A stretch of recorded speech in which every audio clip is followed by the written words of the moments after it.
welcome back. We've got our object here. We're figuring out what color it is. We're setting the color. We're figuring out how big it is. So now we know how to get and set attributes of objects, right? So let's put this to into practice for something a little bit different, right? So we'll create two objects, mover one and mover two. And we'll say that mover one lives here, and we'll say mover two is, we'll put this at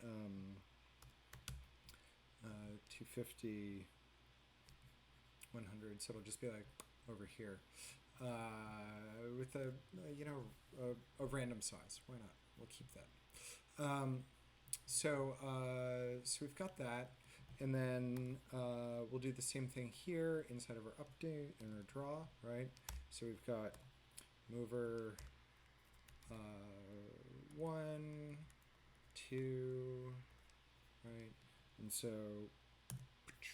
there we go. We've got two balls jiggling around now, right? So what we can do now is we can ask these, one of the common things that people want to do is figure out when objects are touching one another. When do they intersect or collide?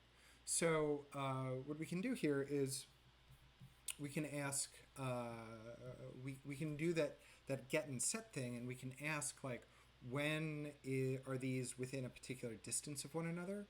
And if so, then let's do something about that. So down here, what we can do is we can use the distance function to figure out how far these two circles are from each other. And remember, it's measuring the center point. So what's the distance from the center point of ball 1 and the center point of ball 2? Is it less than the radius of the two added together? So if it is, then they're overlapping. So what we can do is we can say if, and remember we've got this function already built for us for distance. So if distance and distance takes 4 arguments, it's the x, or the point, one point that we're trying to measure and the other point that we're trying to measure, right? So we say mover 1.x, mover 1.y, and we can ask that. We know that this is the x and y coordinates of this object, right? We're setting it up here, so it's 100, 100. But we know that these are the values down here that we're setting for the x and y position of it, right? So then we'll do the same thing for mover 2. And we'll say, like, okay, so mover 2x, mover 2y. So if the distance between these 2 points is less than or equal to the radius of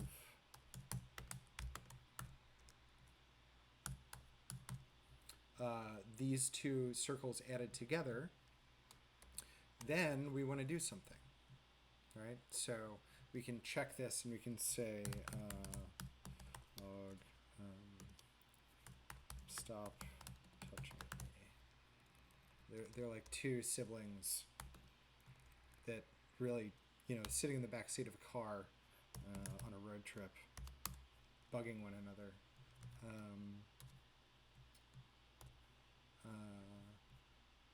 So like,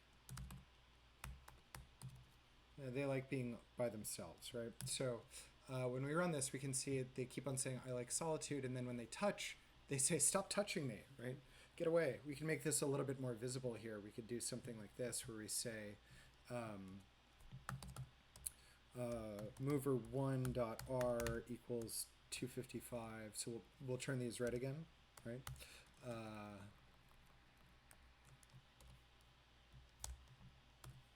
Mover 2.r 255, and then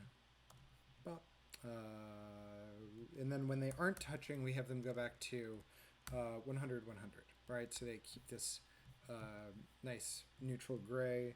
So save this, and look, they intersect and they turn red, and then they move apart and they go back to gray. So here we've got some really basic collision detection, getting the objects to figure out, to get and set attributes all in one, right? So here we're doing all this inside of our draw loop, so it's checking all the time. There are other ways of going about doing this. The big question is what happens when we've got like a whole bunch of things moving around. And so the next video will show you how to do this when you've got an array of objects. We'll show you a way to do it. There are many different ways of thinking about this computationally. I'll show you a way that's pretty straightforward to understand, and we can get into other kinds of ways of thinking about this in the future. But for a starting point, we can all start with the next video.